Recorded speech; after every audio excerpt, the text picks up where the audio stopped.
when you start engaging with your desire about wanting to know the truth about this place, you're going to interact with people that have all kinds of thoughts and ideas and theories and personal views about what's going on here.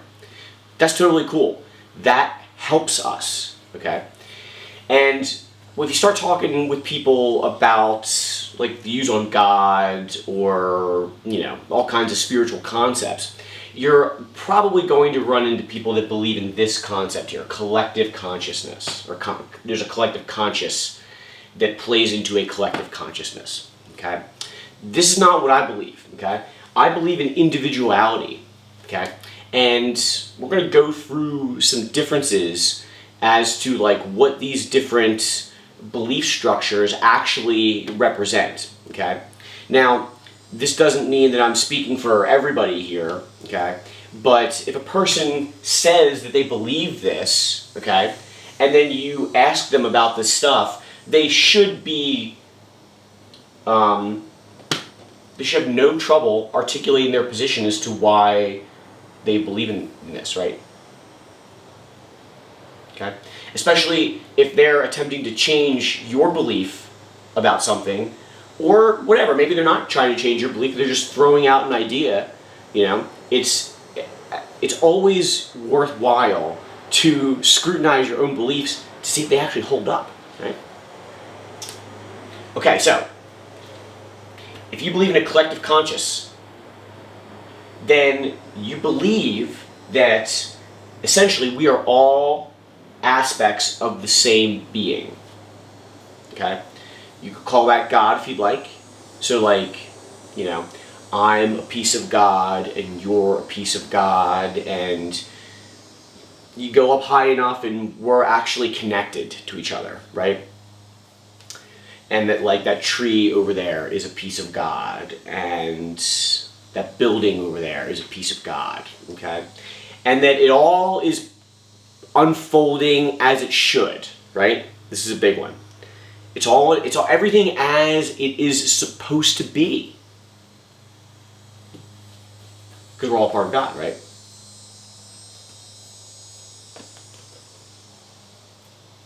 Okay, in contrast, if you believe in individuality, what you're saying is each human soul is separate from other human souls and totally unique. Now, when I say totally unique, yes, I recognize that like humans have many shared traits and attributes. But just because we share traits and attributes, and just because our soul mechanisms operate in similar ways, does not mean that we are all the same being. Okay? From my perspective, we are a child of God. Each person walking around is a half soul. Okay? So the entire soul would have individuality from the Creator's perspective. Right? But that we in our current state are not even touching our true individuality from the Creator's perspective. That our souls are essentially covered in muck and garbage, right? It's like if our soul just went and jumped in a giant puddle of mud, and now there's all this mud over top of us, right? And we're trying to clean it off, okay? When we start cleaning it off, it's our individualism that shines through, see? A lot of people that believe in this will say that, like, individuality is actually the problem with this place, right? It's your ego run amok. That's the problem, right? It's interesting. I had a discussion with a person that I had never met before. This is the first time I had met him. At a location downtown. And, he expressed that he believed in this, okay? And then he further said that he was playing a role, okay? That's our next part. Roles to play and contracts to fulfill, okay? So he was playing a role. So I asked him what role he was playing. He said he was playing the town drunk.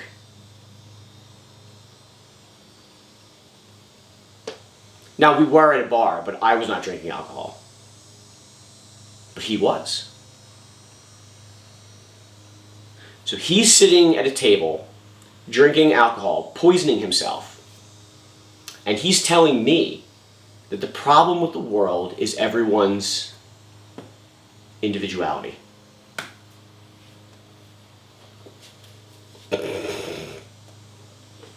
You see, he's not taking responsibility for his own actions. Okay? He would rather believe that, like, it was determined to be his role to play the town drunk, rather than taking responsibility for himself, that he actually doesn't want to feel out his own emotions, and that he would rather destroy his body slowly via poison. Because he's too sad. He's too scared to feel out his sadness. He's also under heavy spirit influence, right? So a person that believes in this is probably going to believe in past lives. We've talked about past lives in previous videos. And I used to believe in past lives. And I gave examples about why I did and why I no longer feel that way. Okay? But essentially, there's a real easy way to test if you've had past lives or not. As opposed to, this is your first life. For the vast, vast, vast majority of people on this planet. First life. Okay?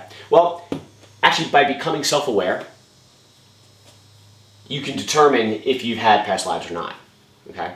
So, I don't have it on the board here, but working through the layers of emotions: apathy, rage, addiction, fear, grief. As you start working through those emotional layers and having overwhelming emotional experiences, what will happen is your memory will start to increase in power. And you will start to recall events and memories from your childhood. Not only just stuff that you experienced that you are aware of, but the emotional totality of those events will be unveiled to you. So, by feeling out your emotions, you can actually see if you have, do I have memories from this life that are getting more intense and more strong and more vivid? Or am I remembering things from a past life? Now, I don't want to influence your results. By all means, experiment. But what happened with me was that as I started working through my emotions and healing myself, that the various blockages in my spirit body went away, and the various spirit people who were hooking into me no longer could. Okay? So, like, the French slave trader, whom I thought was me, that spirit's gone. I don't know where it is, but they're not hanging around me.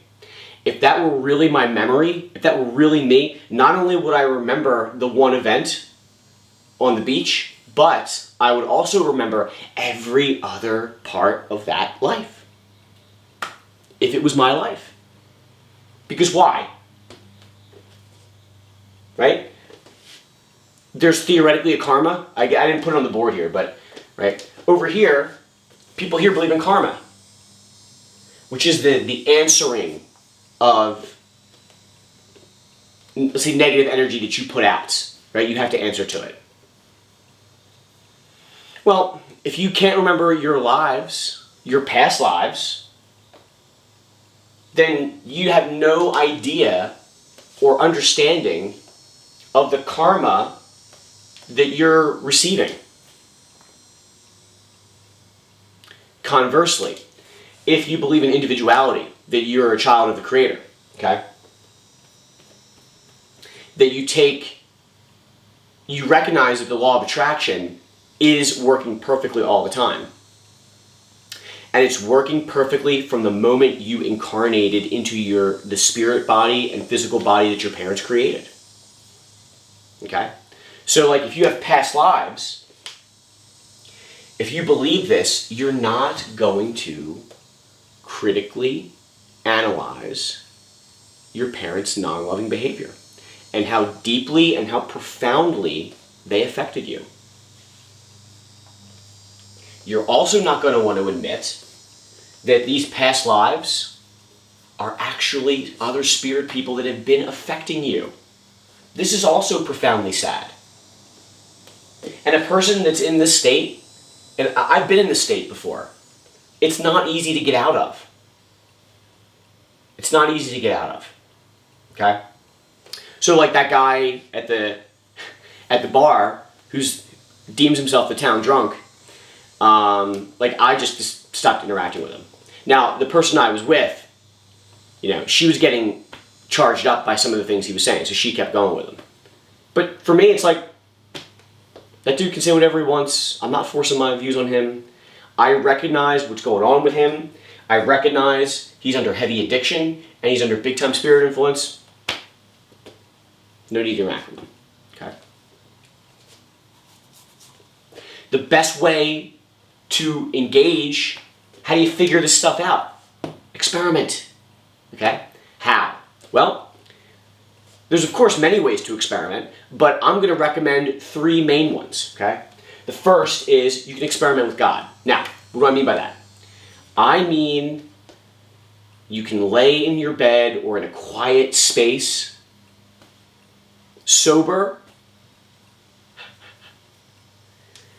and you can say, if God is a being that has love for me and would like to share her love with me, I would like to feel some of that right now.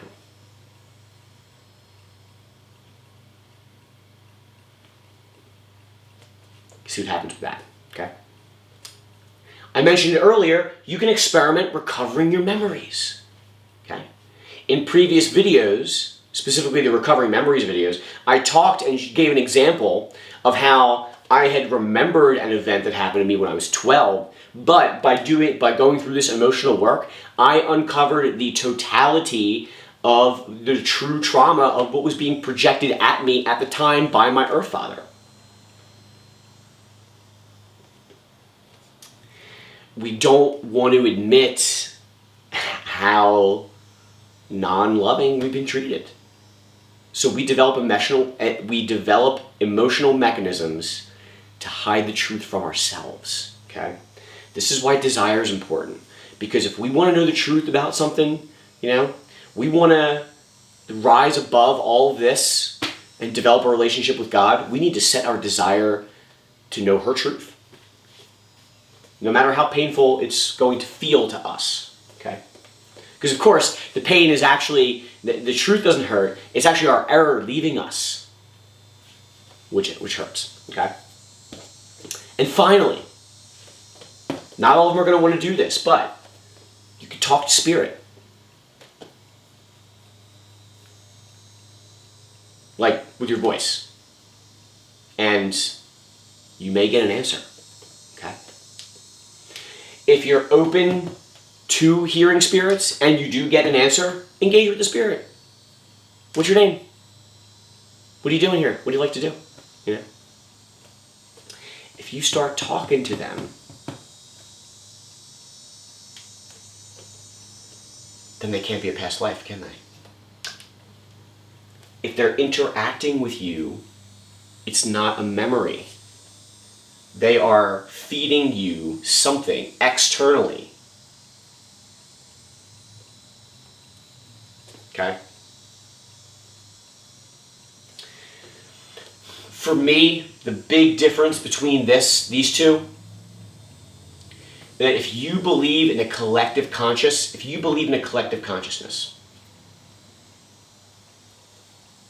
you are going to justify not working on yourself. because everything is as it should be, right?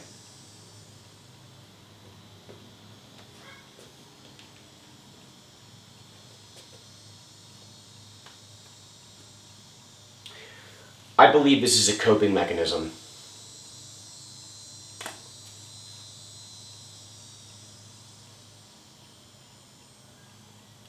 And I understand why people do it.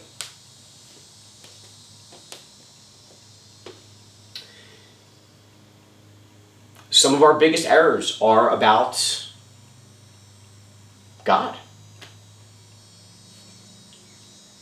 And when we subscribe to ideas like this, these kinds of things, this kind of stuff really hurts our relationship with the Creator. Even more so than other stuff, you know. You might, again, it's, you know, like we make determinations about things. This is worse than that. From whose perspective? From the Creator's perspective, one of the worst things you can do is turn yourself away from the Creator and teach others to do that as well.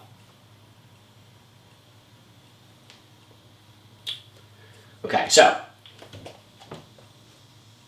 believe whatever you like. Of course, right? You are your own free will person, okay? However, we can think critically about some of these concepts, okay?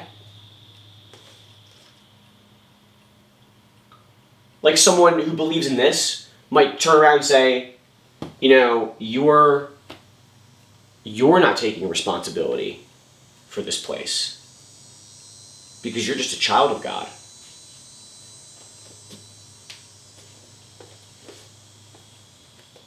Try the experiment. Because this, you know, this actually gets back to like God reliance versus self-reliance. This is self-reliance right here. This is God reliance. Part of God reliance is engaging self-responsibility.